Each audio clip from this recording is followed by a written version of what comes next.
殿下，您的枕头里怎么会出现水银？这可是剧毒之物啊！卤蛋目光怔怔地看着地上的水银，他也不记得的为什么会这样。回想起曾经郑太医所说的症状，丹毒、水银，看来我中的毒就是这水银之毒。殿下，这枕头从何而来？不知道，我只知道这东西我从小枕到大。此事事关重大，依下官之见，还是交给陛下决断。卤蛋点了点头，脸色阴沉地离开。朱元璋拿着那枚玉枕头，勃然大怒。查，给咱查，这枕头到底从何而来？到底是谁要害咱的大孙？朱元璋看向卤蛋，面色铁青。他本以为有自己保护下毒之人，再无机会得手，可没想到却差点间接又害了自己的好生孙。小三子，你放心，咱一定抓出幕后真凶，绝不会再让你受到伤害。卤蛋沉默不语。朱元璋看着卤蛋，心疼不已。孩子，咱知道是咱没有保护好你，你不相信是应该的，但请你再给咱一次机会，咱一定……皇爷爷，我没有怪你，只是在想一些事情。什么事？你不要多想，好好休息，一切有咱呢。你知道这枕头里的水银是如何发现的吗？如何发现的？允监知道我要走，他一直很喜欢这个枕头，便冲我讨要，我便送给了他。可惜他没拿稳，让这东西摔在了地上，磕碎了一角。这么说，是允监这小子救了你一命？算是吧，不过更重要的是他说的另一些事。朱元璋看着面色凝重的卤蛋，有些疑惑。什么事？他说这东西，我大哥还有我爹都有一个。朱元璋闻言脸色骤变，气势突然一变，好似要是人的猛虎。你说什么？这东西彪儿和雄鹰也有？卤蛋点了点头。一瞬间，朱元璋整个人都变了，怒极反笑。好啊，好啊，这么多年咱都没发现，咱还真是有眼无珠啊！皇爷爷，你先息怒，还不清楚是不是真的，等王虎他们查清楚了再说。朱元璋压住了怒气，但心里已经清楚，这是十有八九就是真的。那同样也就意味着彪儿和雄鹰一个英年早逝，一个早夭，竟然是被人谋害。查清楚了吗？禀陛下，查到了。根据太子府的侍女侍卫所言，太子和太孙殿下的遗物中却有同样的枕头。微臣前去查验过了，那2个枕头里怎么样？却有水银。王虎的话如同晴天霹雳，即便老朱早有准备，却还是抵不住真相的雷霆之击，瘫坐在龙椅上。殿内一片死寂，王虎跪在地上，连大气都不敢喘。卤蛋站在一旁，看着这位平日里威风八面的洪武大帝，此刻仿佛一瞬间被抽走了所有精气神，只剩下一个老人丧子丧孙的无尽悲痛与滔天怒火。所以彪儿、雄鹰他们不是病死的，是被人毒死的。陛下，根据查验，太子殿下与于怀王殿下的枕中确实都灌有水银。太医如何说？属下问过太医，毒性缓慢挥发，经年累月之下，足以令人衰弱而亡。朱元璋闻言虎目含泪，闭上了双眼，抓着龙椅的手颤抖不已。是咱耳聋心瞎，若是咱早点发现，雄鹰和彪儿就都不会死。皇爷爷，这是不是你的错？查，给咱一查到底，这枕头是谁送的？经手过的所有人都给咱抓起来，一个都不许放过，咱要诛他十族。朱元璋的咆哮声在殿内回荡，充满了刻骨的仇恨与杀意。皇爷爷，现在不是发泄怒火的时候，关键是谁有能力、有动机，并且能神不知鬼不觉地做到这一点。这枕头想必不是寻常人能接触到，并能长期放置在太子和长孙床榻之上的。对，咱不能乱，咱要冷静，咱要亲手剐了那个畜生王虎。臣在。立刻秘密拘捕太子府所有负责起居用度的宦官、宫女，特别是库房管事，给咱撬开他们的嘴，问问这枕头到底是从何而来，是谁安排置办的。是陛下，臣立刻去办。王虎领命，连滚带爬地退出了大殿，脚步匆忙。好孩子，多亏了你，若不是你，咱有何面目九泉之下去见咱妹子？现在说这些还早，皇爷爷，您不觉得奇怪吗？我爹、我大哥还有我都被人用同一种方式下毒，这明显是冲着我们这一脉来的。谁最希望我们死绝？你是想说吕氏？她是现在的太子妃朱允文的亲娘，如果我们都死了，她和她儿子将成为最大赢家。结果还未出来，不可擅自揣测。吕氏好歹是太子妃，此事事关重大。卤蛋有些失望，事到如今朱元璋还是在袒护吕氏，准确的来说是袒护朱允文。不过他也清楚朱元璋有多重视亲情，多重视朱标留下来的孩子，只能就此作罢。算了，还是等王虎调查之后再说吧。吕氏正在悠闲的品茶，一名心腹侍女悄无声息的进来，面色惶恐。娘娘，不好了，宫里传来消息，陛下突然下令，锦衣卫正在秘密抓人，都是府里负责库房和殿下们起居的老人。什么抓人？为什么抓人？具体的不知道。废物，这点事都弄不清楚。下官拜见太子妃。太子妃，请跟我们走一趟吧。吕氏泰然自若，仿佛没有听见一般。王大人好大的官位啊！来我太子府肆无忌惮的抓人，现在还要抓我这个太子妃，莫非是要欺负我们孤儿寡母不成？不敢，陛下旨意抓捕所有毒害三殿下有关之人，请太子妃不要让下官难做。放肆！本宫乃陛下敕封，就算陛下要抓本宫，也当下一道圣旨，还轮不到你们在这空口无凭的抓人。吕氏的威势让几个锦衣卫不禁后退了几步。太子妃，你可知道三殿下中的是什么毒？单独，此事早有定论。怎么啊？王大人是怀疑本宫下毒吗？毒害三殿下的正是陪着他多年的枕头，不知太子妃可知晓此事？王虎说完便死死地盯着吕氏，仔细观察着吕氏的神态变化。可惜吕氏神色如常，没有丝毫破绽。那枕头本宫知道，当年是常姐姐定制的，说是欲能养人，便给自己的孩子和爱父夫君都做了一个。本宫那时还只是个侧室，允文和允坚只是庶子，无此殊荣。原来如此，多谢太子妃解惑，下官告退。王虎走后，吕氏松了一口气。娘，他们抓人，把奶娘他们都抓走了，你快救救他们吧。允文，你要记住，若是娘不在了，一定要保护好允坚，明白了吗？为什么？娘为什么会不在？是因为三弟吗？娘，我不与他争了，他想要什么都给他就是了，我只要娘。住嘴！在皇家不争便是死，以后绝不许再提。现在去找你舅舅，就说吕家要遭大难，让他早做准备，明白了吗？你出府，他们不敢拦你。我知道了。赵宇深处，哀嚎声不绝于耳。王虎亲自坐镇，审讯着太子府的旧人，空气中弥漫着血腥味。王虎审问着一个绑在木桩上的下人，说太子殿下和于怀王殿下寝宫内的玉枕是从何而来？是谁经手制办的？大人饶命啊！小的真的不知道啊。看来不用重刑，你是不会说实话了。继续。另一个审讯室内，一名年老宫女跪在地上，瑟瑟发抖。李嬷嬷，你在太子府伺候多年，太子妃娘娘待你不薄吧？说说吧，那玉枕是不是吕娘娘吩咐你们准备的？千户大人明鉴，老奴什么都不知道啊。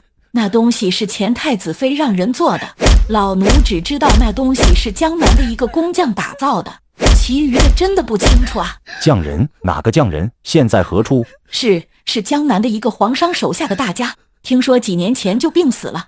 线索似乎中断了，王虎听着汇报，眉头紧锁。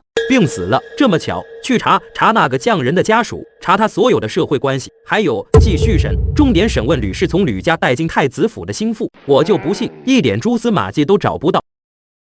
朱元璋看着朱标与朱雄英的灵位，心中悲痛万分。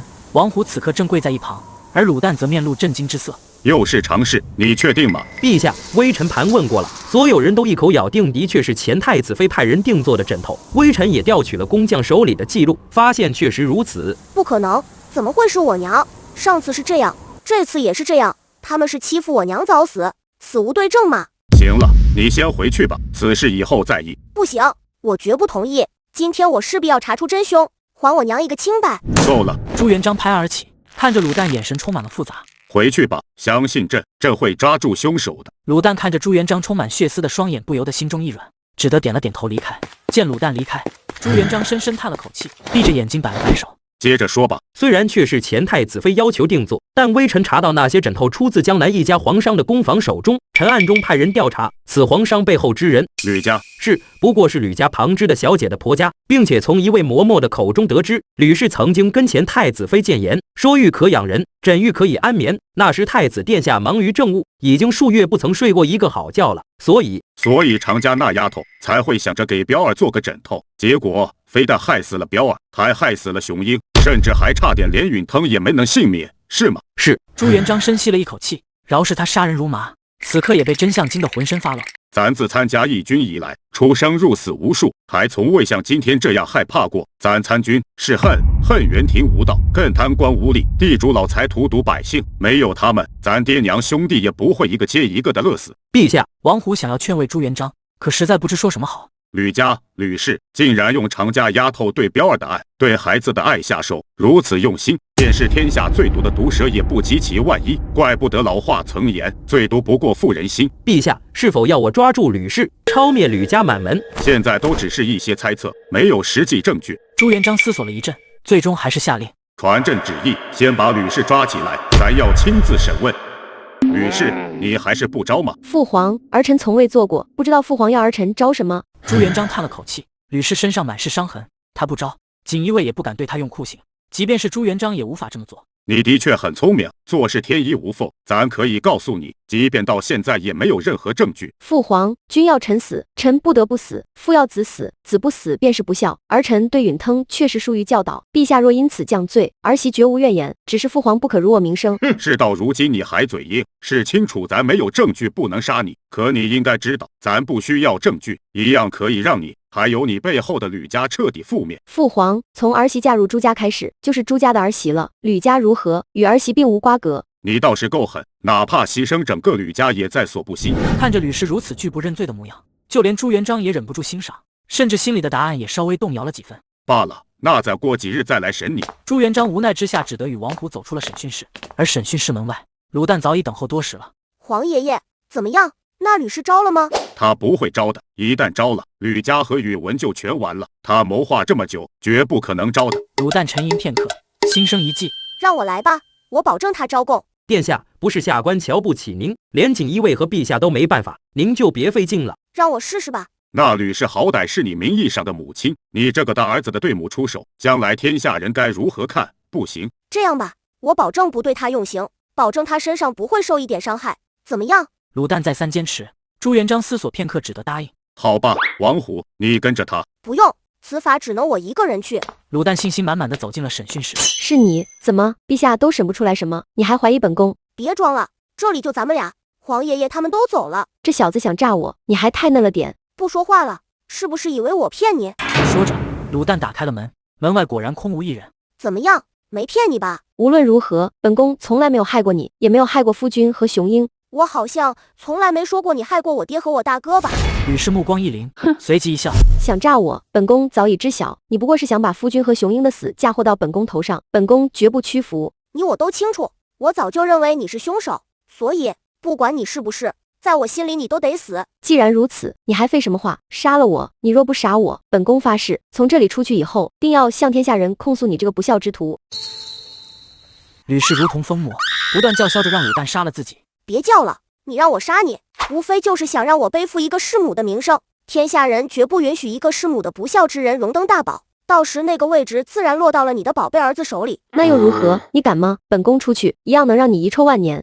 小爷才不在乎什么遗臭万年，应该说小爷什么都不在乎，可惜你不一样。卤蛋冰冷的话让吕氏心中泛起些许恐惧，只得不停地安慰自己。这小子都是装的，哪有人在世上没有在乎的东西？你倒是说说看，本宫在乎什么？卤蛋邪魅一笑，冷冰冰地说出了2个名字：朱允文、朱允坚。你难道想要对他们出手，弑兄杀弟？莫说天下人，连陛下也绝不会容你。李二世兄杀弟，照样能够成为千古一帝，我又如何？你心里清楚，皇爷爷是因为朱允文那小子才迟迟不肯杀你，否则即便没有证据，你现在也已经死了800回了。吕氏不为所动，他可不怕死。我知道你不怕死，但朱允文、朱允坚呢？你少来吓唬我，陛下绝不可能对他俩出手。你要是就这点手段，还是赶紧离开吧。我会离开，既然你不认罪，那我只能对他们俩下手了。你想干什么？陛下绝对不会允许你这么做的。你别忘了，蓝玉是我的舅老爷，手握边疆几10万大军，出去我就会让他杀了朱允文、朱允坚。不，陛下绝不会允许。而且你杀了他们，这辈子也休想登上皇位。你太小看我在皇爷爷心里的位置了。没错，他们俩也是父王的儿子，活着，皇爷爷对父王的愧疚，哪怕是造反也不会重罚。不过巧了，我也是父王的儿子。卤蛋邪魅一笑，看得吕氏浑身发寒。杀了他们，父王留在这世上的孩子就剩我一个，皇爷爷还是会将皇位传给我。就算不会，杀了他们，也不会有人是我的对手，也再无人敢害我性命，何乐而不为呢？吕氏怨念值99。不行，你不能那么做。我偏要这么做。放心，我不会杀你，我要让你亲眼看着自己的孩子走在你的前面，让你亲手给他们送终。你这个魔鬼！彼此，这些都是跟您这个好娘亲学的。求求你，这一切都是我做的，跟允文和允坚无关。你要报仇杀我就行，不要伤害他们。不可能，朱允文在一天便有可能与我争夺皇位，他必须死。那求你不要伤害允坚，他还只是个4岁的孩子，他什么都不知道，更没有可能跟你争夺皇位。但他总会长大的。卤蛋的话如同魔鬼的低语，让原本痛苦求饶的吕氏愣住，看向卤蛋的目光变得疯狂怨毒。吕氏怨念值9999。宿主你这个样子好可怕。朱允腾，你不得好死！本宫只恨没有早点杀你，你们朱家都该死！朱标、朱雄鹰，还有常氏那个该死的贱人，本宫后悔让他们死得那么舒服。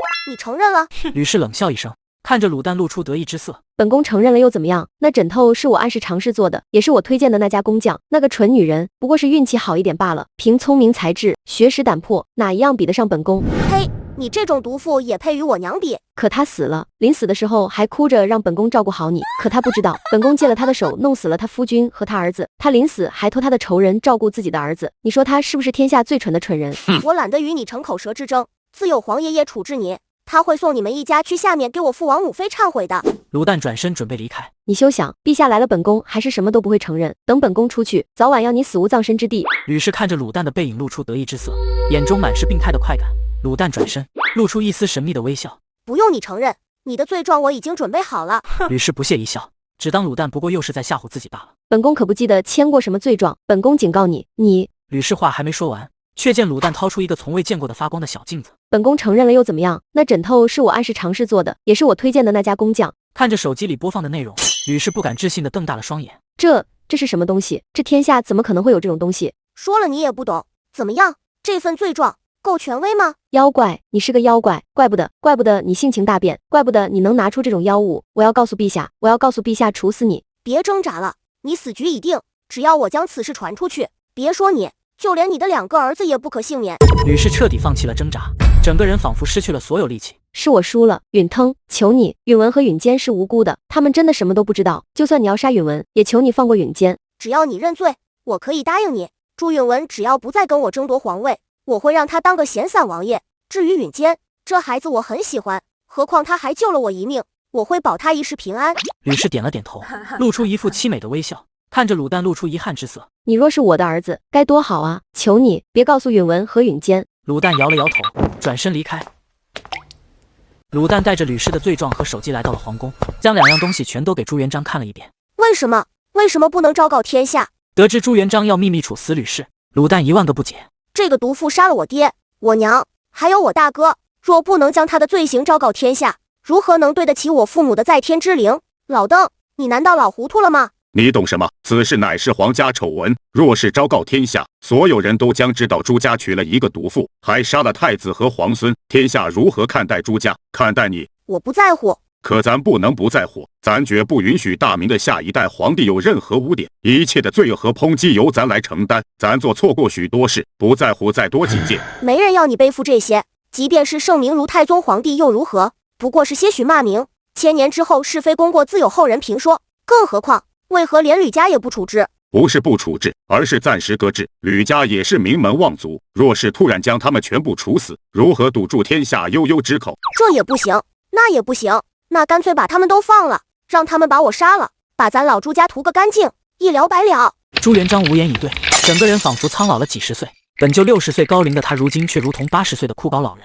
小三子，咱知道你恨，咱也恨。可允文和允坚是无辜的，他们也是你父王的孩子，也是咱的孙子，咱如何下得了手，当着他们的面杀了他们的母亲和亲族？鲁蛋怔怔地看着这位老人，眼中的失望刺得朱元璋心口生疼。原来我从来不是您的真正的孙子。言罢，鲁蛋头也不回地转身离去，独留朱元璋一人瘫坐在龙椅上，久久不能平息。朱元璋月年值加99999。鲁蛋搬进了新的吴王府，虽然比太子府小了些，但总算有了自己的家了。虽然这个家只有自己一个人。朱允透，朱允透，二殿下不可，这里不能往里闯啊！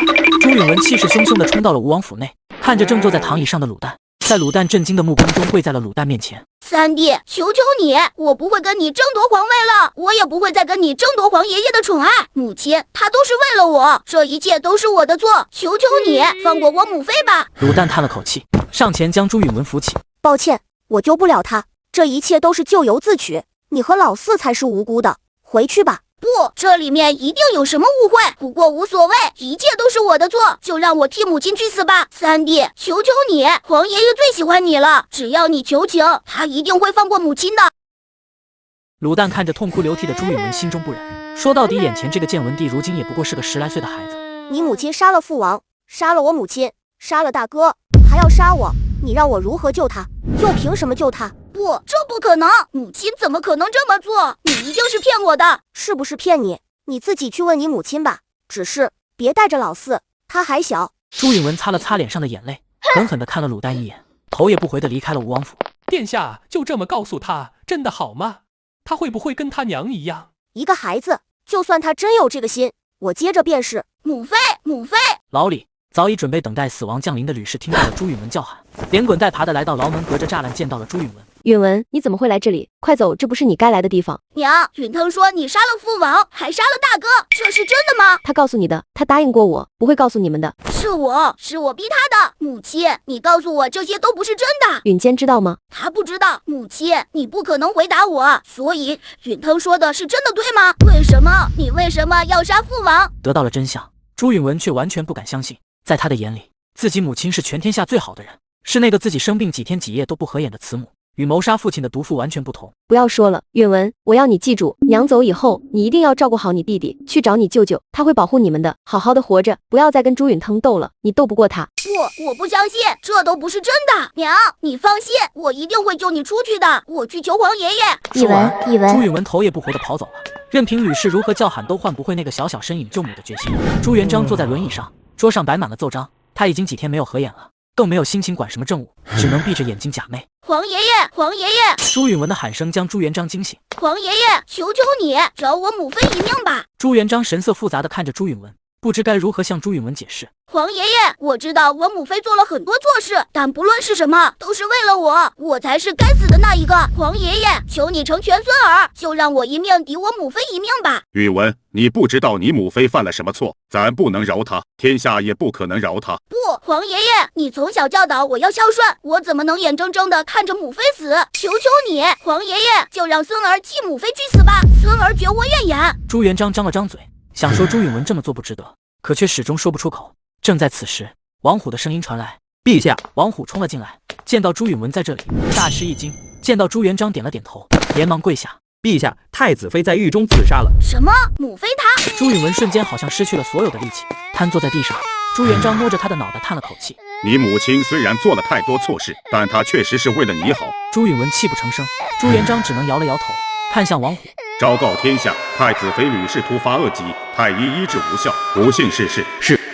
殿下，喜事，大喜事啊！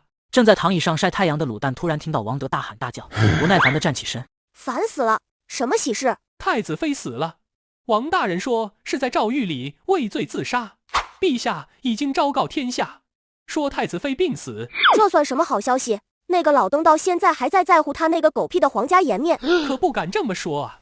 就是那个老登站在小爷面前，小爷照样骂他。逆孙，咱来了，咱倒要看看你怎么骂咱。”朱元璋带着王德走了进来，鲁旦则是一个重新坐回躺椅上，翻了个身，背对着朱元璋：“小逆孙还在生咱气呢？不想理你。咱知道你埋怨咱，等你当了皇帝，自然就明白了。”陛下！鲁旦也惊讶地转过身：“老登，你要死了！”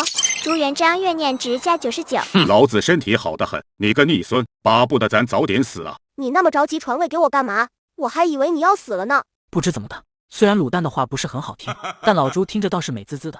咱什么时候要传位给你了？你想当皇帝，得等咱死了之后。那你是啥意思？咱准备昭告天下，册封你为皇太孙。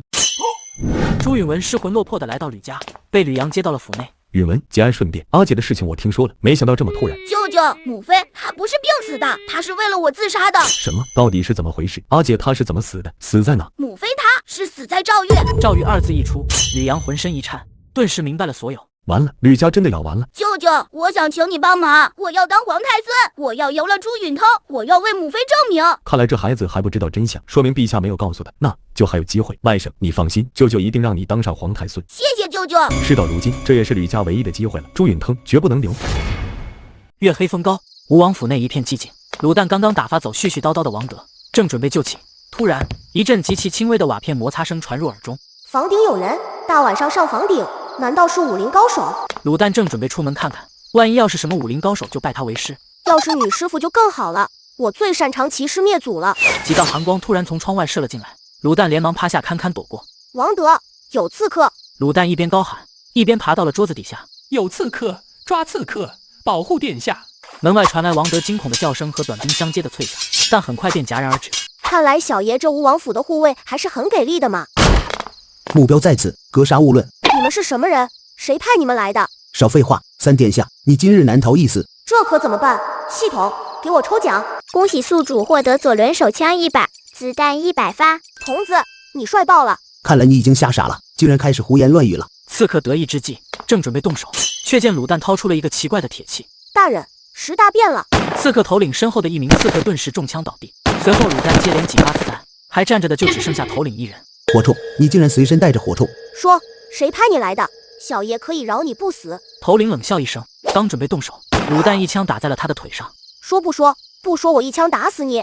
你的主人1个月给你开几个钱？玩什么命啊？你杀了我吧！我被主人收养那一刻起，就是为了今天。卤蛋见状，当即扣动扳机，却没想到竟然没子弹了。原来你的火铳也会没有弹药，既然如此，受死吧！头领扔出一柄飞刀，刺中卤蛋的胸口，卤蛋当即倒在了地上。刺客一瘸一拐地来到了卤蛋的身前。怪就怪你当了主人的路，下辈子别投胎到皇家了。朱元璋正在拟定圣旨。彪啊，你儿子要做皇太孙了，咱会把他培养的和你一样。陛下，不好了！王虎跌跌撞撞地闯进了殿内。朱元璋见状皱起了眉头训斥：慌慌张张的成什么样子？难道天塌了不成？陛下，吴王殿下遇刺，身受重伤，昏迷不醒。什么？朱元璋只知道这一刻天真的塌了。朱元璋看着床上昏迷不醒的卤蛋，目眦欲裂。谁干的？现场没有活口，全是死士，即便被抓到也即刻服毒自尽。查，给朕查！咱要将他们碎尸万段。陛下，殿下失血过多，脑后易受重创，虽暂无性命之忧，但何时能醒？臣实在不敢断言啊！就不活咱的大孙，你们太医院全都给他陪葬。还在禁足的蓝玉听到府中下人的禀报，不敢相信自己听到了什么。你说什么？三皇孙遇刺，重伤昏迷。是啊，老爷，听说太医院所有太医抢救了一夜，也未曾让殿下脱离危险。是谁干的？老夫要灭了他满门！不知道啊。废物，被骂！我要出府。不可啊，老爷，您如今被陛下禁足，若是贸然出府，是抗旨，是杀头的大罪啊！去他的杀头！老夫的孙侄子险些让人杀死，老夫若是连个屁都不放，对得起常家姑娘，对得起我大哥常遇春吗？快去被骂！下人拗不过，只得慌张的前去被骂。蓝玉冲了进来，见到床榻上昏迷的卤蛋，死死守在他身边的朱元璋，蓝玉一来便跪倒了卤蛋的床边。上尉，这到底是怎么回事？允腾怎么会被人刺杀？你怎么保护他的？你抗旨出府，就是为了来这质问咱的。我不管，常家闺女就这么一个孩子，我绝不能让她有什么闪失。求上尉告诉末将，是谁刺杀允腾？我要灭他满门！放肆！蓝玉，你好大的胆子！真当咱不会杀你吗？蓝玉被朱元璋的威势震慑，不敢言语，可神情依旧不忿。跪下！咱告诉你，刺杀允腾的凶手咱会查出来的，咱的大名由不得你放肆！给咱滚回去！再有下次，咱定杀你！蓝玉无奈起身，行了一礼后一言不发，正准备离开时，好像听到了卤蛋好像说着什么，两人连忙凑了过去。蓝玉脸色一变，随即恢复如常。朱元璋连忙询问：允腾说了什么？没什么，没有听清。末将告退，这就回去反省。说完，蓝玉便匆匆离开，只留朱元璋担忧地守在卤蛋身边。蓝玉匆忙地回到了家中，神色冰冷，连家里的仆人都不敢上前。蓝玉径直走到了兵器库，看着架子上放着的一杆大枪。大哥，你送我的这杆大枪，蓝玉惭愧，一直认为自己配不上它，毕竟你是用它杀出了赫赫威名。只是今天若是不用，恐怕以后便没有机会了。蓝玉取下了架子上的长枪，长枪上寒光一闪，威风凛凛。就让蓝玉用这把枪为老常家的子嗣报仇。蓝玉带着长枪走出门来，对着仆人大喝：来人，披甲，备战马！吕府门口，蓝玉牵马持枪站在门口，杀气腾腾的模样引来众人围观。哪里来的匹夫，竟然敢在我们吕府撒野！赶紧走，别以为穿着铠甲就以为我们怕你。我要见吕阳。一个老匹夫还想见我家大人？让开，否则我砍了你！吓唬我？你砍呀，你砍呀！不砍你就是我孙子，怂了吧？我谅你也不敢。吕府的下人话还未说完，只见一道寒光闪过，顿时被长枪捅了个对穿。不好了，杀人了！众人纷纷作鸟兽散。吕府的家丁见到对方真敢杀人，连忙逃进府内。来人啊，不好了，有人要闯府杀人！蓝玉松开缰绳，抹撒着手里的长枪，目光带着决绝，毅然决然地踏入了吕府的大门。陛下，不好了，祸事了！王虎急匆匆地闯进屋内，大喊道：闭嘴！若是吵到允腾，咱活剐了你！王虎被吓得立马闭上了嘴巴，甚至连呼吸都不敢大声，险些被憋死。什么事这么慌张？是梁国公，梁国公他……蓝玉，他干什么了？朱元璋心中有种不好的预感。梁国公披甲持枪，当街杀进了吕府，如今已是满城皆知。什么吕府？他为什么要杀进吕府？朱元璋忽然意识到，之前蓝玉一定是听到卤蛋说了些什么，确定了吕家就是刺杀的凶手，所以才会杀上吕府。这个蛮子做事永远不会动脑子，快传咱的圣旨，让他速速前来见朕。是。吕府之中横尸遍野，唯有吕阳一人仍是站着的，甚至就连府内下的鸡蛋都已经被一个个捣碎。蓝玉，你我两家无冤无仇，你为何要灭我满门？无冤无仇，你吕家以下犯上，刺杀皇孙，竟然还敢说与老夫无冤无仇？你是受陛下旨意来灭我吕家？蓝玉摇了摇头，吕阳这才明白，他没有暴露，蓝玉也并没有证据，可就是这样，竟然还敢来灭自己满门。苍天无眼，我本意天衣无缝，没想到非但没杀了那个孽种为阿姐报仇，没有落在陛下手里，反倒输给了你这个莽夫。陛下杀你们要证据，要理由，但老夫不需要，老夫就是要用你们吕家叫天下人知道，胆敢伤害三皇孙者，老夫必屠其满门。至于是不是杀错了，老夫不在乎。听到蓝玉的话，吕阳不禁露出一丝苦笑，自己机关算尽，最终却输给一个莽夫。我没有输，蓝玉，你犯下如此大错，你自己也会万劫不复，我就在底下等着你。少废话，受死吧！枪下留人，梁国公，你惹大祸了！昏迷了3天的卤蛋，终于在系统的持续治疗和外界刺激下悠悠转醒。水，我要水！殿下，您终于醒了，您昏迷3天了，可吓死奴才了！卤蛋挣扎着想要起身，王德连忙上前扶起。我好像看见我太奶了，定是祖先保佑，让殿下活过来了。刺客呢？查出是谁了吗？是吕家派的死士，幸好锦衣卫及时赶到，否则您可就危险了。那还等什么？赶紧让老朱把吕家灭了！殿下您别急，吕家已经被灭门了。这次那老邓倒挺痛快的。既然如此，我决定3天不骂他了。是梁国公，他为了给您报仇，单人单骑当街闯入吕府，灭了吕家满门，现在被陛下打入天牢，说是要问斩啊！什么？舅老爷他老邓他敢问斩？开什么玩笑！舅老爷是为了我，这老邓要是真杀了舅老爷，我跟他没完！卤蛋眼中闪过一丝狠色和决然，他不能再等了，必须采取极端措施。王德，扶我起来，更衣，我要进宫。舅老爷，三皇孙，你醒了，你怎么来了？快回去休养。舅老爷，我一定会救你出去的。没用的，上尉这次必定杀我，谁也救不了。舅老爷，你太冲动了。是啊，老夫是冲动了，但老夫不后悔。从今往后，这天下还有敢刺杀你的，就得掂量了。舅老爷放心，我已有谋划，你千万保重，我一定救你出去。言罢，卤蛋转身离开。云腾啊，老夫有你这个孙子，此生足矣，但老夫又如何舍得让你为我设限？蓝玉站在原地沉思着，不知在想些什么。卤蛋拖着虚弱的身子，强行闯入朱元璋的书房。朱元璋正对着蓝玉的案卷发呆，眼中既有愤怒，也有一丝不易察觉的痛惜。看到卤蛋进来，连忙起身。小逆孙，你醒了，不好好休养，谁让你跑到咱这来的？快坐下。朱元璋想要上前扶住卤蛋，却见卤蛋直挺挺地跪在了地上。你这是干什么？你身上还有伤。皇爷爷，孙儿求你饶舅老爷一命。